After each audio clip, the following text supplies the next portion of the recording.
Bismillahirrahmanirrahim. Assalamualaikum warahmatullahi wabarakatuh.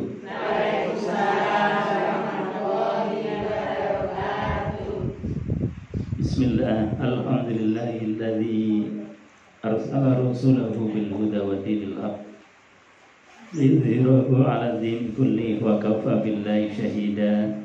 Asyhadu an la ilaha illallah wa asyhadu anna Muhammadan 'abduhu wa rasuluh. Allahumma shalli wa sallim 'ala sayyidina Muhammad wa 'ala alihi wa sahbihi ajma'in. Rabbi shrah li sadri wa yassir li amri wa hlul 'uqdatam min lisani yafqahu qawli. Amma ba'd.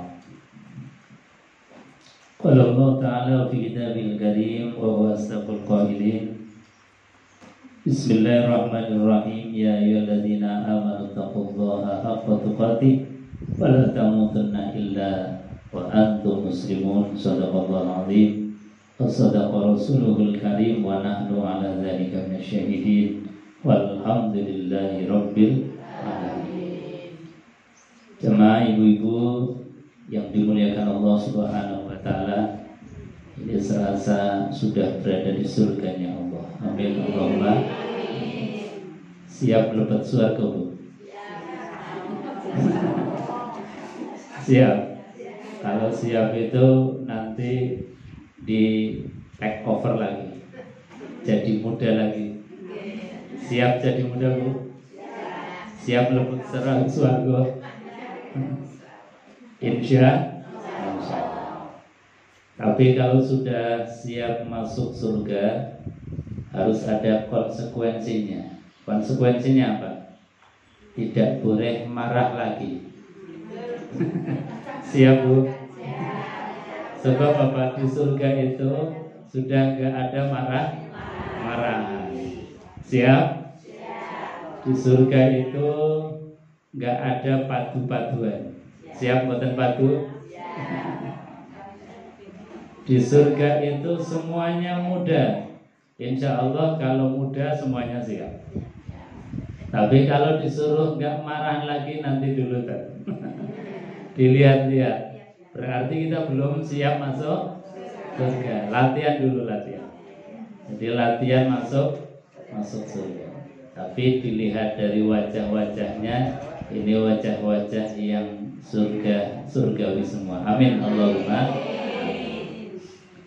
Jamaah yang dimuliakan Allah Subhanahu wa taala, sebelum kita dinasihati oleh Al-Qur'anul Karim, mari kita hadirkan dulu di majelis kita ini baginda Rasulullah sallallahu alaihi wasallam.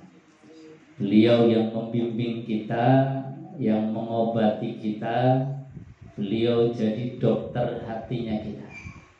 Karena penyakit hati yang ada di dalam tubuh hati kita ini banyak sekali. Kalau nggak lekas-lekas diobati, nanti jadi semakin parah. Maka kita datangkan Rasulullah SAW, beliau yang disifati sebagai tibbil qulub wa dawaiha. Nabi itu adalah dokternya hati, juga sekaligus ad-dawaiha, obatnya hati. Oleh karenanya mari kita awali dulu dengan bersolawat kepada beliau baginda Rasulullah SAW dengan membaca selawat tibil qulub bersama-sama. Allahumma salli ala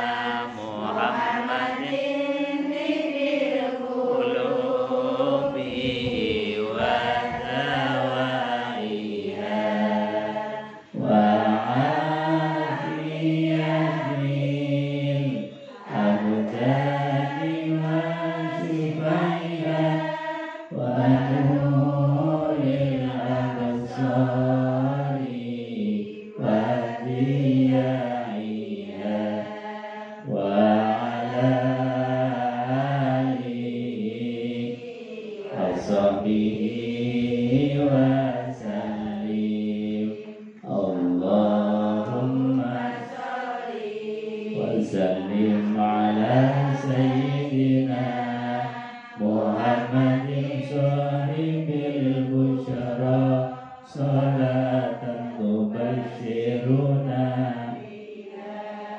وأهلنا وأولادنا وجميع مشايخنا ومعلمينا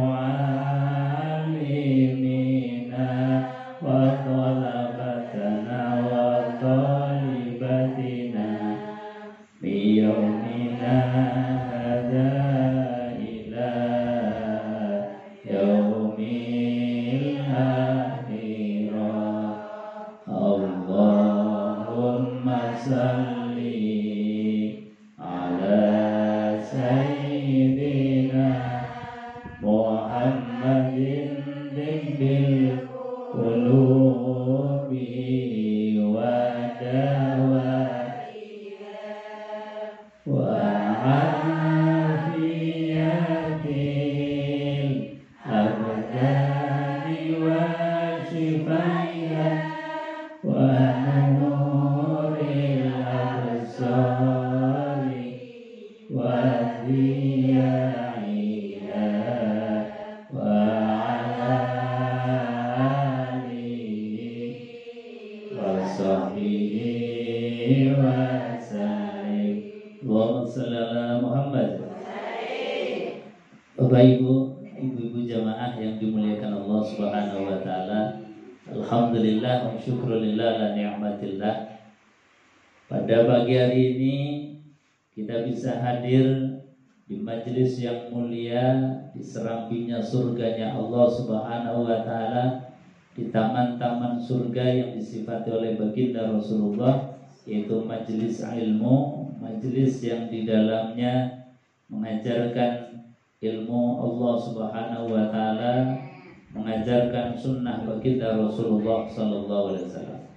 Mudah-mudahan yang hadir di majelis ini ditetapkan hatinya qalbun salim, hatinya sehat, hatinya selamat, hatinya tidak ada penyakitnya. Amin Allahumma amin.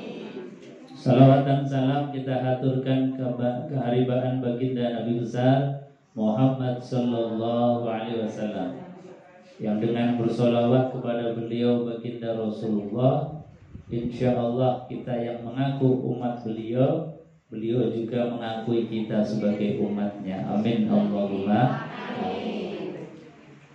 Ibu-ibu jamaah yang dimuliakan Allah Subhanahu wa taala, Rasulullah sallallahu alaihi wasallam pernah bersabda dalam sebuah hadis beliau mengatakan bahwasanya baiti jannati. Kalimatnya pendek, baiti jannati. Artinya apa, Bu? Rumahku surgaku. Nabi Shallallahu Alaihi Wasallam mampu menciptakan surga di dunia ini. Rumah tangga beliau baginda Rasulullah Shallallahu Alaihi Wasallam adalah bentuk rumah tangga yang mencerminkan kenikmatan dunia. Ini beliau baginda Rasulullah Shallallahu Alaihi Wasallam sampai bisa mengatakan baiti jannah, rumahku laksana surga. Lalu bagaimana baginda Rasulullah sallallahu alaihi wasallam itu membangun rumah tangga yang surgawi? Nah, ini tentu kita harus membuka referensi Quran itu menjelaskan seperti apa, lalu sunnah baginda Rasulullah SAW itu menjelaskan seperti apa caranya membangun rumah tangga yang surgawi. Pertama, baginda Rasulullah SAW membangun rumah tangga itu dengan apa yang disebut sebagai aqdun nikah, dengan pernikahan.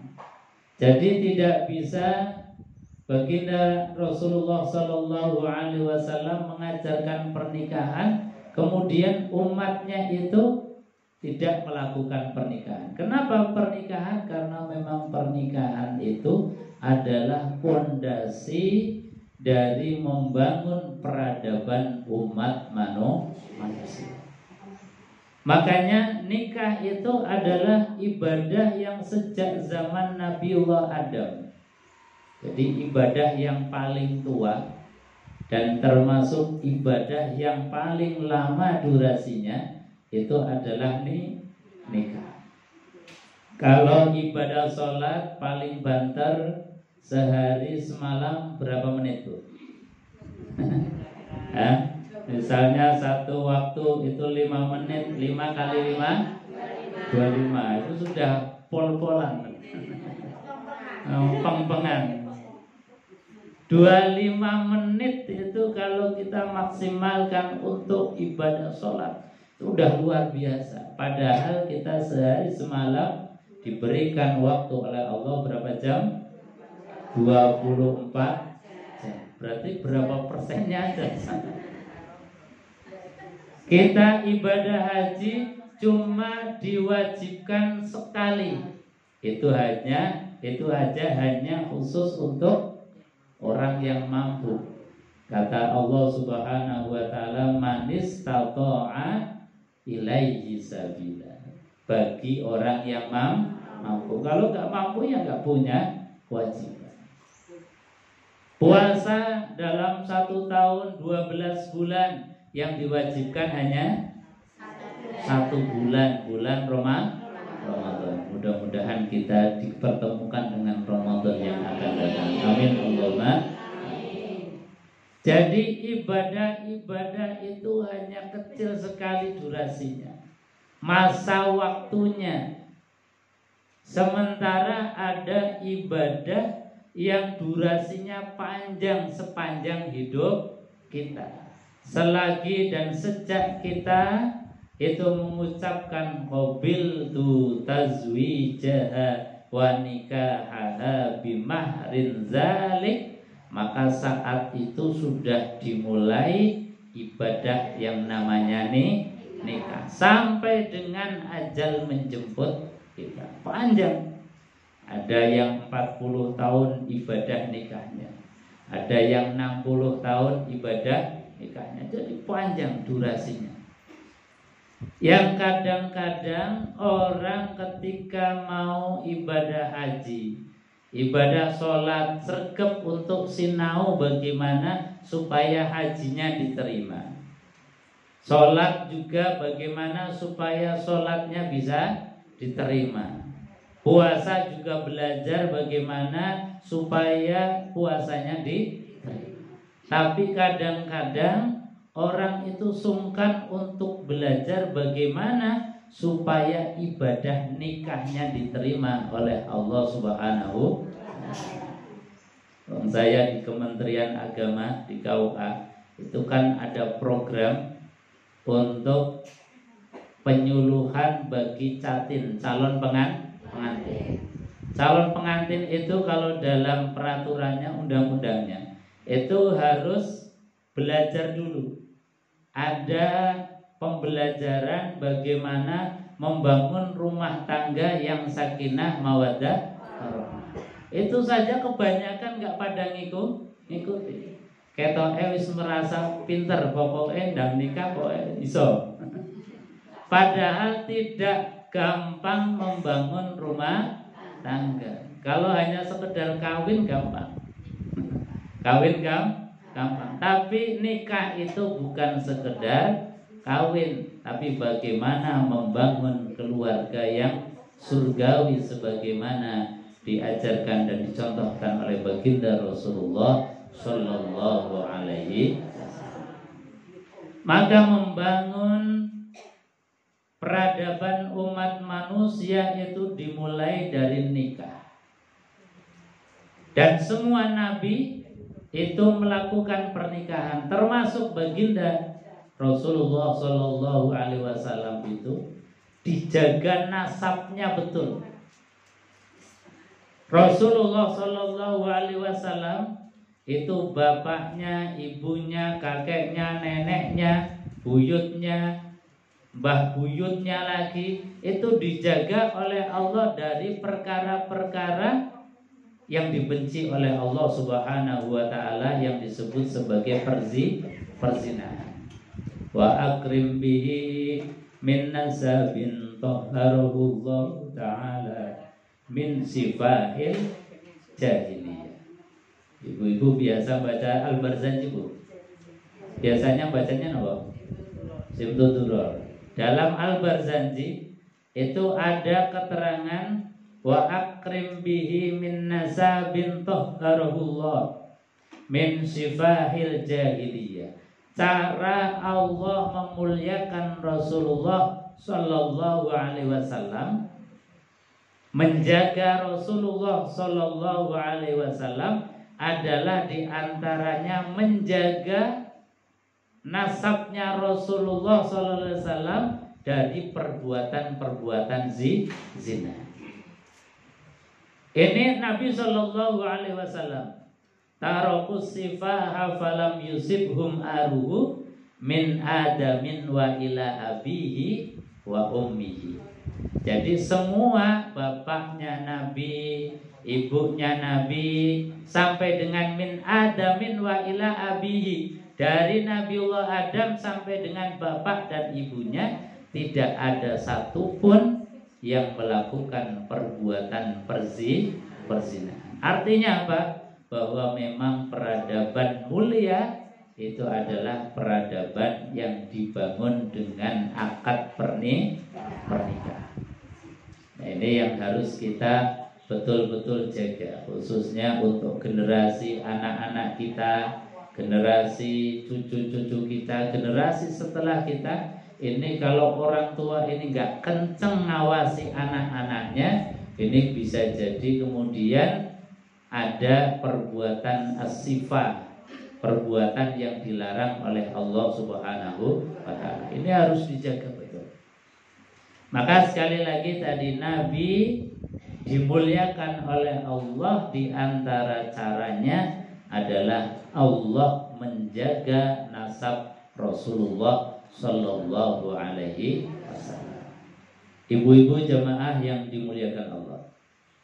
Jadi yang pertama, membangun keluarga surgawi dibangun dengan akdun nikah, dengan pernikahan. Maka insya Allah kalau kita dulu ketika membangun rumah tangga, suami ibu-ibu dalam ajlis akdun nikah mengucapkan saya terima nikah dan kawinnya si Fulana binti Fulan dengan mahar sekian, itu artinya ibu-ibu sudah dibangunkan bahtera rumah tangga oleh suami dengan bangunan rumah tangga surgawi.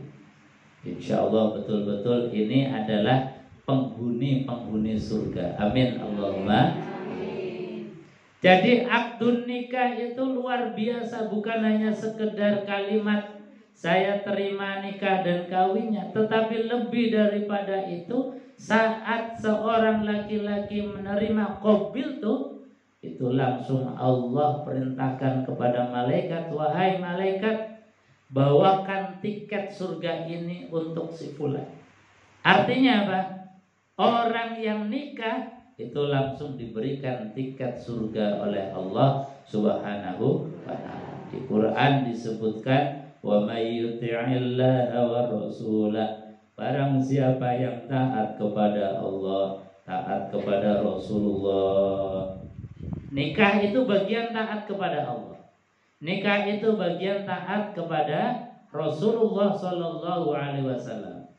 Maka faulaika ma'alladzina an'amallahu 'alaihim minan nabiyyin, orang yang sudah taat kepada Allah, taat kepada Rasulullah, diberikan tiket surga yang nanti akan dibersamai dengan para nabi dan para rasul. Ini luar biasa. Makanya akdun nikah itu luar biasa, spektakuler, agung, mulianya. Ini sebagaimana Allah mencipta langit dan bumi. Makanya ayat tentang pernikahan itu sejajar jejeran ketika Allah menciptakan langit dan bumi. Di dalam surat Ar-Rum itu disebutkan wa min ayatihi an khalqus samawati wal ardh. Di antara tanda-tanda kebesaran kami, kata Allah, aku ciptakan langit dan bumi.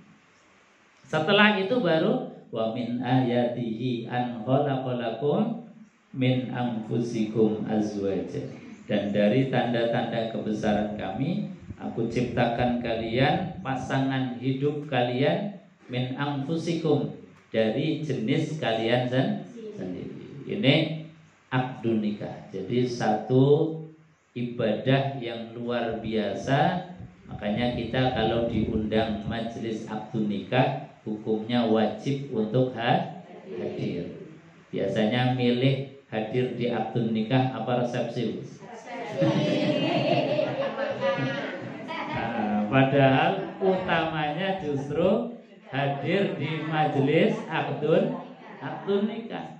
Karena apa? Ketika kita hadir di majelis akdun nikah, itu seperti kita sedang melihat Allah mencipta bumi, langit dan seisi. Tapi kalau kita menghadapi atau menghadiri resepsi, yang dilihat adalah makan. Jadi utama majelis akdun nikah. Ini tentang pondasi peradaban umat manusia, pondasi rumah tangga yang surgawi adalah pernikahan. Jemaah yang dimuliakan Allah Subhanahu wa taala, itu Rasulullah. Lalu bagaimana rumah tangga Rasulullah sallallahu alaihi wasallam? Rumah tangga yang disifati sebagai baiti jannati, rumahku laksana surgaku. Apakah Rasulullah Shallallahu Alaihi Wasallam itu tidak ada saling cemburu? Nyatanya dalam rumah tangga Rasulullah masih ada saling cemburu. Ini adalah fitrah saja. Jadi dalam rumah tangga Rasulullah Shallallahu Alaihi Wasallam yang disifati sebagai baiti jannati, rumah tanggaku laksana surgaku, adalah yang dilihat oleh Allah Subhanahu wa taala niat awalnya. Jadi sekali lagi, niat awal membangun rumah tangga itu yang dinilai oleh Allah Subhanahu wa taala. Makanya Nabi mengatakan an-niyat nisful amal. Niat adalah separuh dari amal. Makanya membangun rumah tangga yang baik yang diajarkan oleh Rasulullah SAW, niatkan membangun rumah tangga itu hanya mencari ridho Allah Subhanahu wa taala. Jangan membangun rumah tangga karena materi, karena dunia, karena sesuatu yang sifatnya sementara, jangan. Tetapi yang dibangun adalah mencari ridho Allah Subhanahu wa ta'ala. Makanya di dalam Al-Quran ini pernah baginda Rasulullah Sallallahu Alaihi Wasallam dalam suatu kesempatan ini Nabi sedang kumpul bersama istri-istri beliau. Karena istri beliau itu banyak. Ada berapa, Bu? Istrinya Rasulullah ada berapa? Ada 13, yang 12 itu dari orang merdeka, 1 itu adalah dari budak pemberian dari raja Mesir. Itu Mariyatul Qibtiyah. Jadi kita di dalam melihat Rasulullah bukan banyaknya istri, tetapi syariat Islam ini kalau kita melihat Islam di dalam memuliakan kaum perempuan itu luar biasa. Dulu kaum perempuan sebelum Islam itu datang, perempuan sebelum Al-Quran diturunkan kepada Rasulullah Sallallahu Alaihi Wasallam, itu betul-betul tidak dihargai. Jadi perempuan itu kalau kita membaca sejarah baik yang ada di Quran maupun sejarah-sejarah yang lain, kaum perempuan itu dianggap seperti barang. Nuhun sewu. Jadi seperti barang. Barang itu artinya apa? Ketika misalnya suami itu meninggal, istri itu bisa diwariskan untuk anak-anaknya. Ini kan peradaban yang sangat tidak masuk akal. Makanya disebut sebagai zaman jahiliyah. Sampai sebegitunya. Bahkan di dalam sejarah disebutkan bahwasanya perempuan ini ketika seorang perempuan hamil kemudian melahirkan anak perempuan, ini digambarkan oleh Quran, wajhuhu muswaddan. Jadi wajahnya itu merah padam karena apa? Karena merasa malu, merasa marah kok punya anak perempuan. Makanya zaman itu kalau punya anak perempuan langsung dikubur hidup.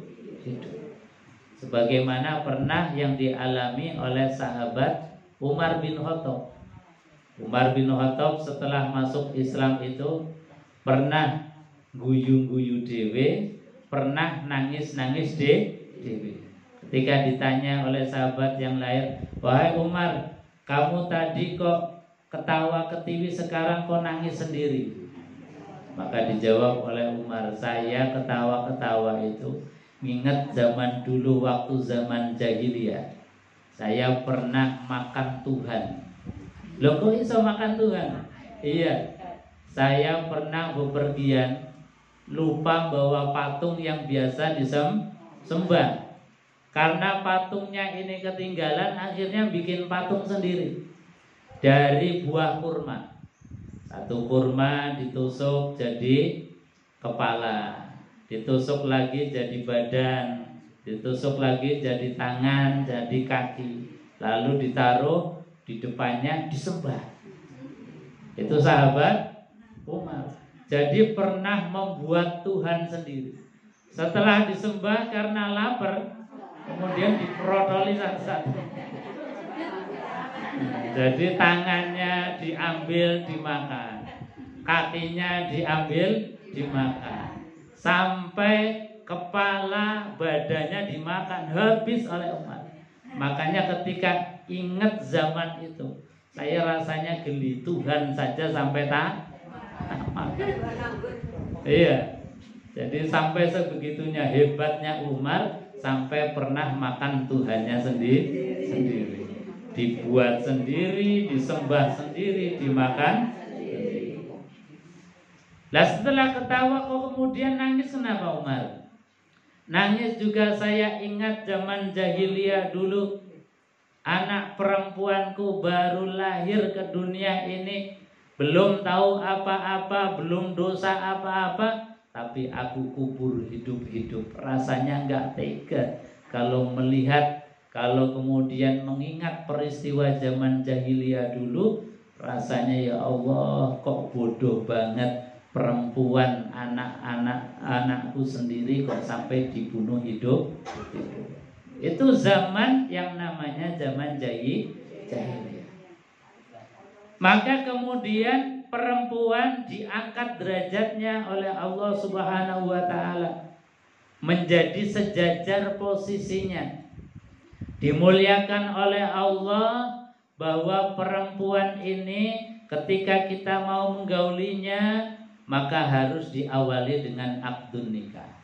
Kalaupun bergaul, muasyarah bil ma'ruf, harus dengan cara-cara yang baik, dengan cara-cara yang memuliakan perempuan. Nah, ini Islam.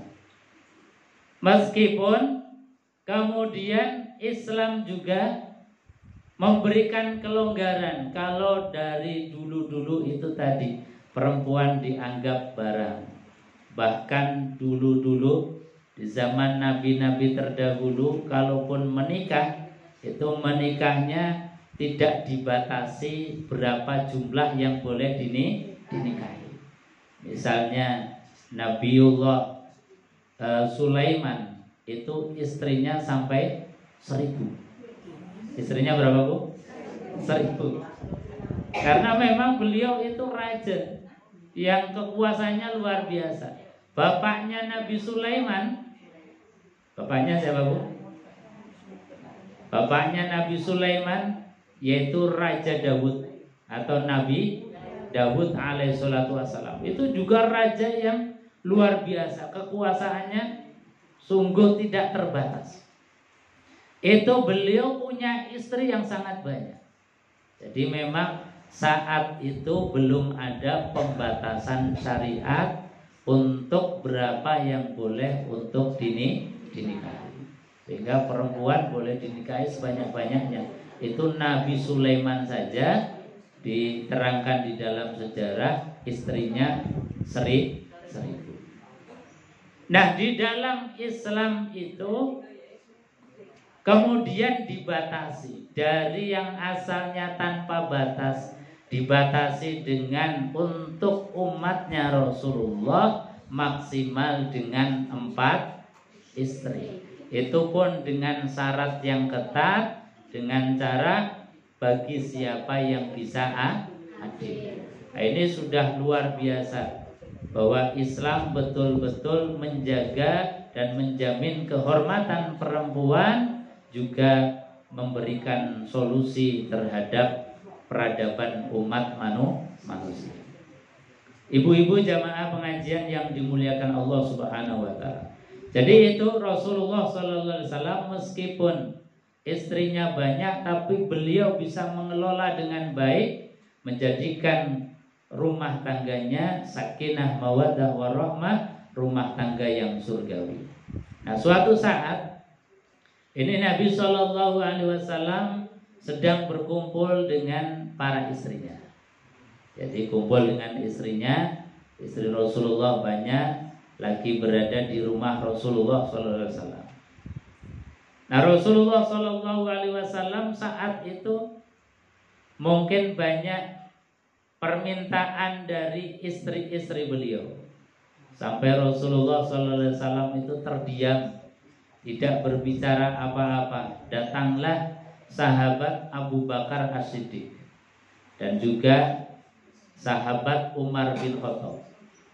Yang Abu Bakar As-Siddiq ini adalah mertuanya Rasulullah.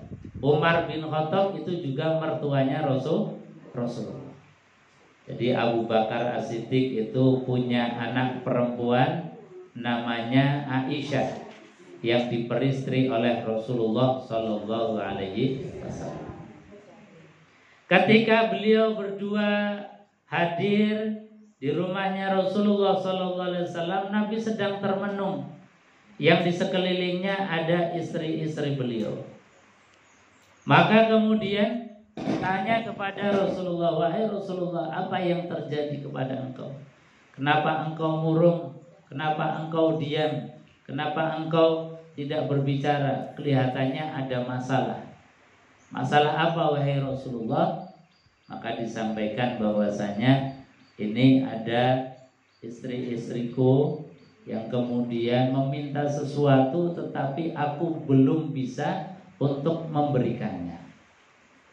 Lalu saat dalam keadaan seperti itu turunlah ayat Al-Quran surat Al-Ahzab yang menjadikan pelajaran bagi kita bahwasanya para istri, ibu-ibu itu diajarkan di dalam Al-Quranul Karim itu janganlah sampai memberatkan pasangan hidupnya, sampai meminta sesuatu yang tidak bisa diberikan oleh suaminya.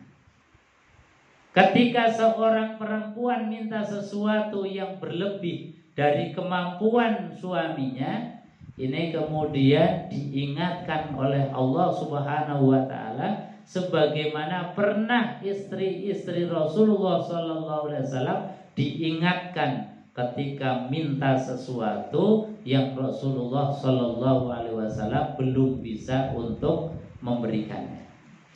Ini dalam Al-Quran disebutkan, ya ayyuhan nabi, wahai nabi, qul li azwajika, katakanlah kepada istri-istrimu, in kunta turidul hayatad dunya, jika kalian di dalam membangun rumah tangga itu tujuan hidupnya hanya untuk kesenangan dunia, pengen harta yang banyak, pengen kemudian mendapatkan uang yang banyak.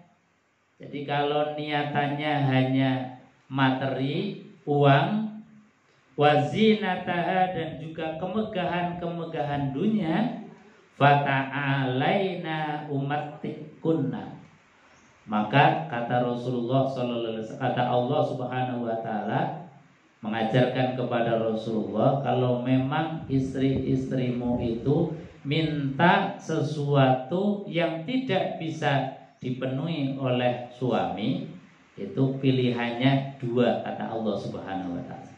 Pilihannya berapa, Bu? Dua. Pilihannya dua. Jadi ini luar biasa, sangat ketat. Allah mengatakan kalau memang membangun rumah tangga itu niatnya hanya untuk kesenangan dunia, maka kata Allah, umattikunna wa usarrihkunna sarahan jamila. Kamu mau tak ceraikan atau kamu masih tak jadikan istri, asal niatnya itu harus diperbaiki.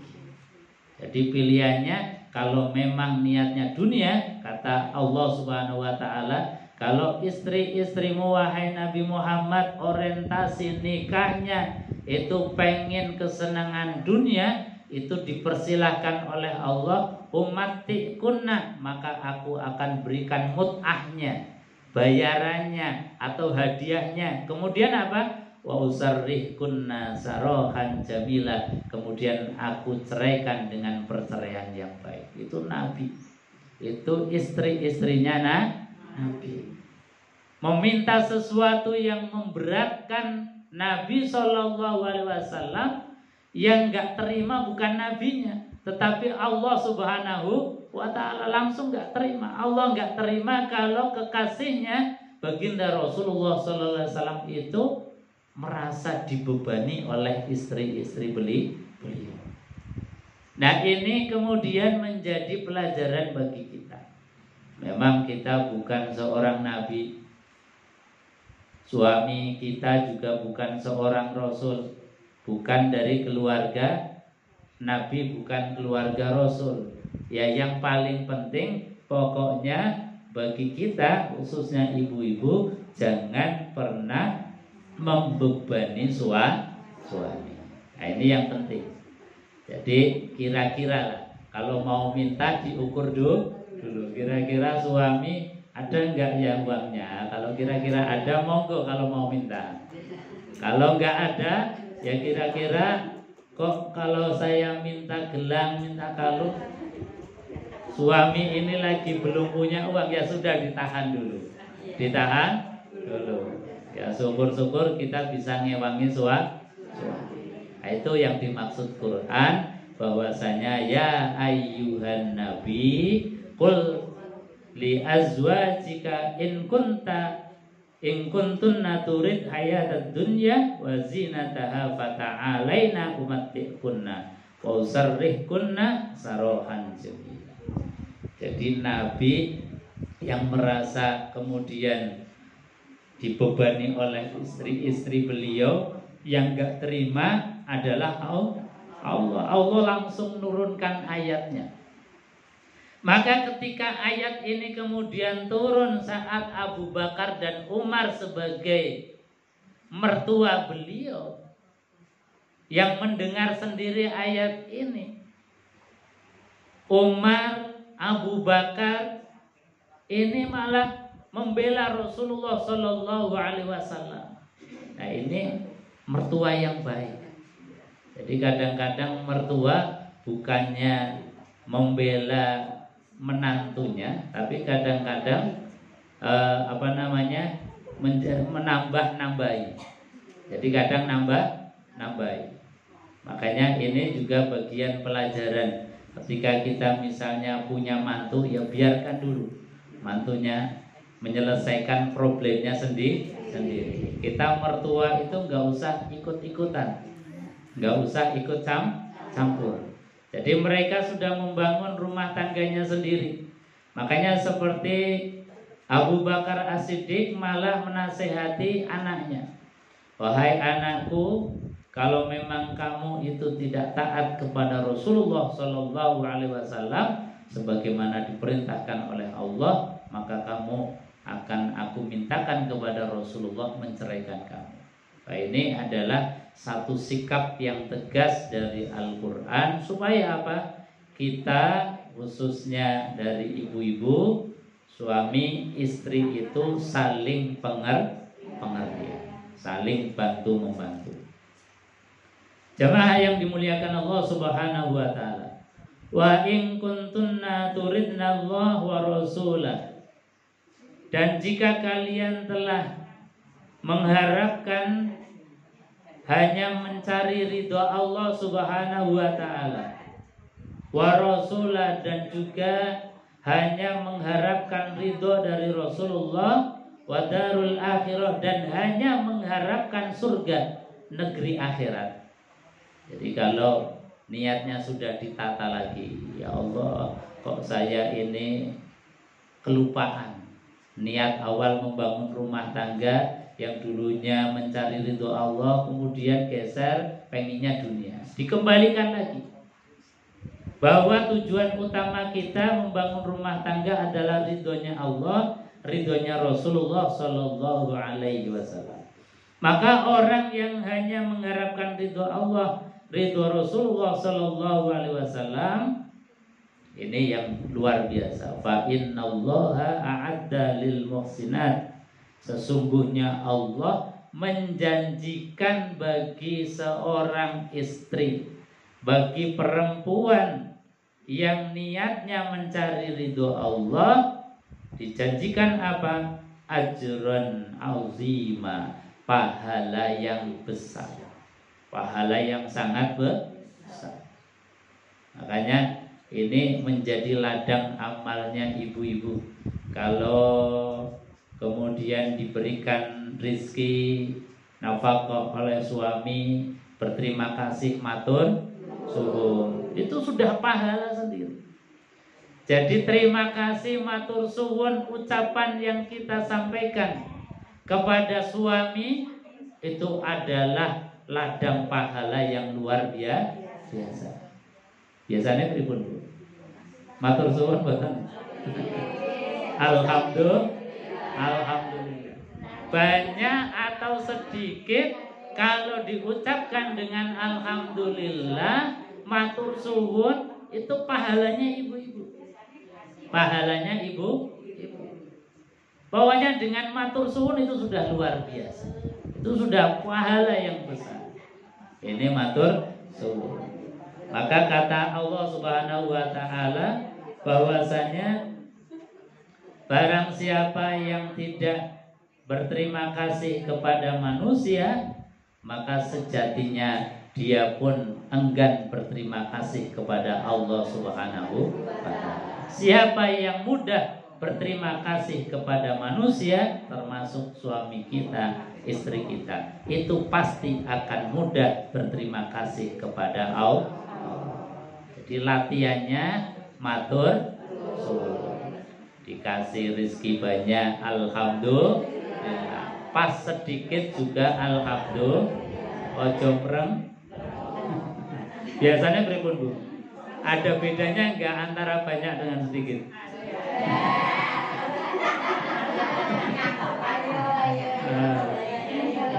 Ya, ada bedanya antara banyak sume. Kalau pas sedikit, alhamdulillahnya rodo mereng. Nah ini dilatih terus, biar tidak ada bedanya antara ketika banyak dan ketika diberikan nafkah pas dilala sedih, tetap bersyukur kepada Allah Subhanahu. Orang yang stabil dalam mensyukuri nikmat itu juga diberikan reward sendiri, diberikan hadiah sendiri oleh Allah. Kata Allah, orang yang dikasih banyak ya alhamdulillah, dikasih sedikit tetap alhamdulillah. Itu ibu-ibu langsung dikasih oleh Allah, banallahu lahu baitan fil jannah. Langsung diberikan oleh Allah hadiah rumah di surganya Allah. Itu kan luar biasa. Asal mau tadi matur suwun. Banyak ya alhamdulillah, sedikit ya alhamdulillah. Pas enggak dikasih juga tetap alhamdulillah. Kita doakan kepada suami kita untuk sehat, untuk diberikan rezeki yang banyak oleh Allah. Amin Allahumma amin. Ibu-ibu jamaah yang dimuliakan Allah. Jadi kalau pondasi ini sudah ditata dari awal, niat mencari ridho Allah, niat mencari pahala dari Allah, itu apapun yang menimpa kita itu bukan jadi problem. Termasuk ujian-ujian rumah tangga, kan banyak sekali. Kira-kira ibu-ibu yang ada di sini ada nggak yang nggak pernah diuji dalam keluarga? Nggak ada. Pasti semuanya diuji oleh Allah. Bahkan pengantin yang masih di pelaminan pun itu langsung diuji oleh Allah. Setelah turun dari pelaminan, ternyata sudah ditagih cateringnya, ditagih dekornya, ditagih artisnya. Itu kan sudah masalah sendiri. Baru turun dari pelaminan udah diuji oleh Allah. Kalau nggak kuat ujian itu antara mantu dan besan, itu bisa bentrok sendiri-sendiri. Nah, ini karena apa?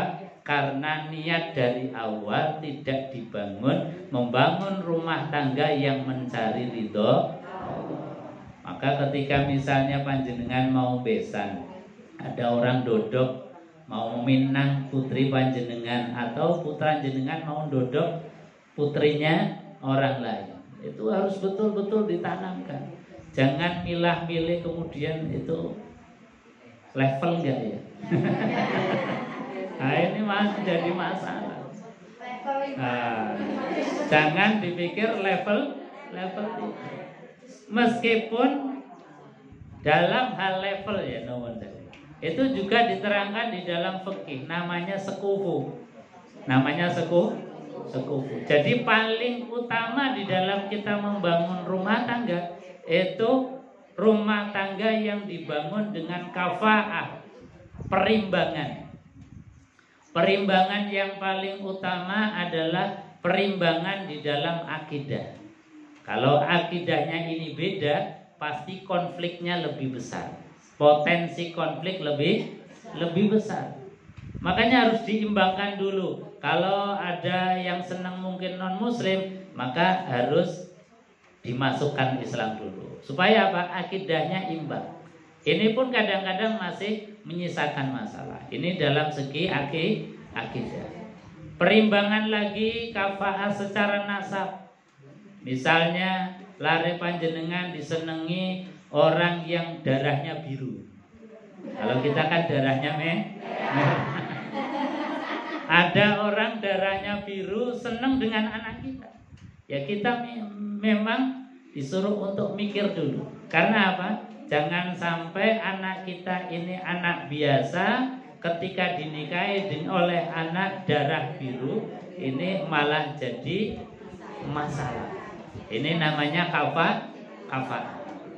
Ketika kita misalnya menjadi orang yang berkecukupan atau punya harta, sementara orang yang senang anak kita itu mungkin dari biasa-biasa, ini juga harus menjadi pertimbangan kita.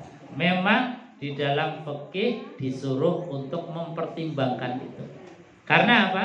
Untuk meminimalisir konflik. Semakin pertentangannya itu jauh antara kaya miskin banget, antara pinter dengan bodoh banget. Kadang-kadang sampai ngomong aja nggak nyambung. Itu kan nanti problem. Makanya harus disamakan. Oh, anak saya S1 ya paling tidak mungkin nyambung lah, sama-sama S1 atau SMA. Karena apa? Karena kalau dipaksakan dengan tidak kafaah, ini juga bisa menjadi problem. Tapi ketika itu sudah disepakati bersama, anak-anak kita sudah saling senang, sudah diberikan pemahaman, maka bagi orang tua tanamkan betul bahwa ini adalah sudah menjadi takdirnya Allah. Sehingga apa? Yang menjadi calon-calon untuk menjadikan hati kita ini tidak suka itu harus dihilangkan. Ini kita bangun kemudian bahwa anak kita, keluarga kita hanya mencari ridhonya Allah Subhanahu wa ta'ala. Jadi dalam mengelola konflik di dalam rumah tangga yang pasti itu akan terjadi, itu harus kita belajar dari nasihatnya Al-Quran. Apa nasihat Al-Quran? Quran menasihati kepada kita, wa in karihtumuhunna fa'asa an takrahu syai'an wa yaj'alallahu fihi khairan katsiran. Ketika kita sedang dihadapkan kepada problem rumah tangga, kita melihat suami kita kok rasanya berdedak misalnya, karena ada sesuatu yang nggak pas di hati, maka caranya kata Quran sabaru. Kenapa Bu? Sabaru. Jangan kemudian bereaksi dengan reaksi yang frontal. Dengan reaksi yang frontal. Dengan sabar kita cari momentum untuk musyawarah, itu akan lebih baik. Menunggu dan sabarnya kita itu disifati oleh Al-Quran itu sebagai kebaikan yang banyak. Itu adalah ladang pundi-pundi pahala kita. Meskipun kita mungkin namanya juga manusia, apalagi ibu, kadang ketemu pas cemburunya, mungkin egonya pas lagi tinggi. Kalau mau kemudian mengekspresikan rasa marahnya, ya udah, monggo, tapi sidik we. Sedikit aja. Nah, ini sebagaimana pernah terjadi istrinya Rasulullah Sallallahu Alaihi Wasallam, yaitu Aisyah Ummul Mukminin. Aisyah itu pernah cemburu. Cemburunya Aisyah itu ketika Rasulullah Sallallahu Alaihi Wasallam sedang di rumah beliau, sedang di rumah Aisyah. Kemudian ada Sofia, istri Rasulullah yang lain, itu ngirim makanan untuk Rasulullah Sallallahu Alaihi Wasallam. Ya mungkin pas Sofia itu lagi masak yang enak, ingat kepada Rasulullah Sallallahu Alaihi Wasallam. Jadi meskipun Rasulullah berada di rumahnya Aisyah, tetap dikirim ke sana. Ketika Sofia membawa makanan dikirim ke rumahnya Rasulullah Sallallahu Alaihi Wasallam, pas di sana ada Rasulullah, ada Aisyah. Aisyah melihat, kemudian apa? Makanan yang dibawa oleh Sofia ini ditumpahkan oleh Aisyah. Jadi ini rasa cemburunya Aisyah yang memang sifat basyariah, sifat kewanitaannya itu lagi muncul. Jadi rasa cemburu, rasa marah ya wajar-wajar saja. Jadi kalau ibu-ibu muncul pas itu, ya tak kira wajar-wajar saja. Tapi jangan berlebihan dan jangan kelamaan. Jangan kelamaan. Kata Rasulullah, kalau mau diem-dieman ya cukup 3 hari. Jangan lebih dari itu. Kalau sudah 3 hari ya sudah saling nyapa, mesraan kembali, healing bareng-bareng, makan sepiring berdua lagi. Ini dicontohkan oleh Rasulullah. Tapi pas saat saat ketika misalnya sifat kewanitaan, sifat kebasyariahannya itu muncul, ya sudah nggak apa-apa. Rasulullah Shallallahu Alaihi Wasallam pun sebagai suami yang bijaksana itu tidak memarahi Aisyah dan juga memberikan ngerem-rem terhadap Sofia. Jadi Sofia disampaikan oleh Rasulullah, wahai Sofia, apa yang menjadi niatanmu memberikan makan kepadaku itu sudah dicatat oleh Allah Subhanahu wa taala, sudah disiapkan hadiahnya di surga. Jadi meskipun tidak dimakan oleh Rasulullah, tetapi dikasih kabar gembira bahwa yang penting kau sudah membawa makanan ke sini, masalah itu tidak dimakan oleh Rasulullah karena memang ditumpahkan oleh Aisyah, itu tidak menjadi masalah. Akhirnya apa? Sofia menjadi lega. Yang penting dapat pahalanya tetap. Tidak jadi cekcok berdua. Aisyah pun dinasihati oleh Rasulullah SAW. Bahkan saat itu sahabat itu kan lagi banyak lagi kumpul di situ. Kalau orang sekarang suami yang digitukan itu kan pasti marah karena dianggap melecehkan, malu. Tapi Rasulullah tidak demikian. Rasul tetap tenang, memberikan pelajaran kepada para sahabat, termasuk memberikan pelajaran kepada Aisyah. Sahabat disampaikan bahwa, wahai sahabat-sahabat sekalian, engkau sedang melihat seorang putri, seorang perempuan yang lagi cemburu. Dan sifat cemburu ini adalah sifatnya bidadari surga, kata Rasulullah SAW. Karena apa? Karena ini adalah memang sifat bawaan seorang perempuan, tidak bisa kemudian dihilangkan. Maka Nabi hanya mengarahkan, Nabi hanya sabar, membimbing, mengarahkan. Jadi tidak ikut ke bawah emosi. Bahkan ketika Aisyah Ummul Mukminin ini cemburu juga kepada Rasulullah. Dalam hadis yang ini dikutip dalam kitab Riyadhus Shalihin, itu Rasulullah Shallallahu Alaihi Wasallam itu kan sebentar-bentar dalam masalah apapun itu seringkali yang disebut itu Khadijah. Jadi kalau cerita kepada siapapun itu Khadijah tidak lupa disebut, karena memang kebaikannya Khadijah, istri pertamanya Rasulullah, luar biasa. Bahkan Rasulullah tidak jarang menyembelih hewan, kemudian dagingnya diberikan kepada saudaranya Khadijah, temannya Khadijah, keluarganya Khadijah. Melihat seperti itu Aisyah itu cemburunya luar biasa. Bahkan sampai mengatakan, wahai Rasulullah, kok koyo-koyo gak ada perempuan lain di dunia ini selain Khadijah. Padahal Khadijah sudah tidak ada, tetapi disebut terus menerus oleh Rasulullah. Karena cinta pertamanya Rasulullah. Jadi disebut Khadijah, disebut terus dalam berbagai kesempatan. Aisyah pun sampai cemburu, wahai Rasulullah, kok koyo-koyo tidak ada perempuan lain selain Khadijah. Yang disebut Khadijah, ngasih hadiah kepada keluarganya Khadijah. Apa yang disampaikan oleh Rasulullah?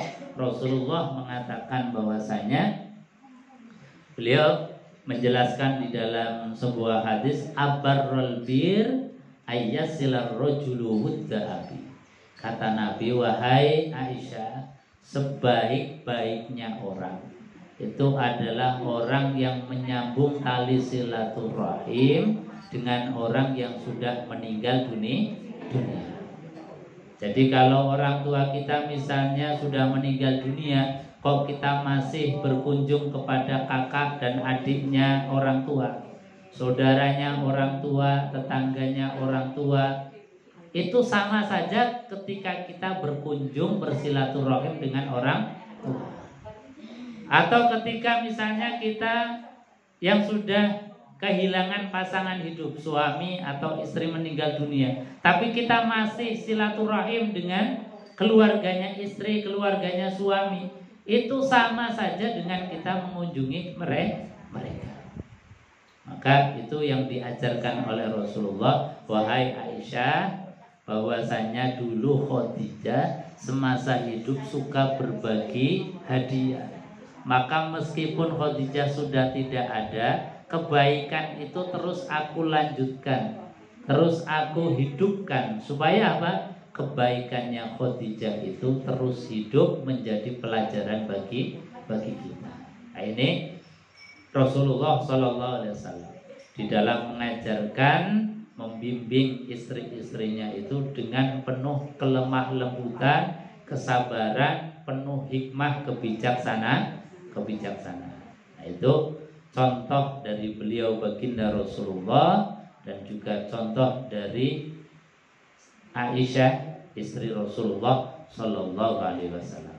Jadi ibu-ibu kalau mau niru Aisyah dengan mengeluarkan ekspresi cemburunya nggak apa-apa, tapi jangan berlebihan.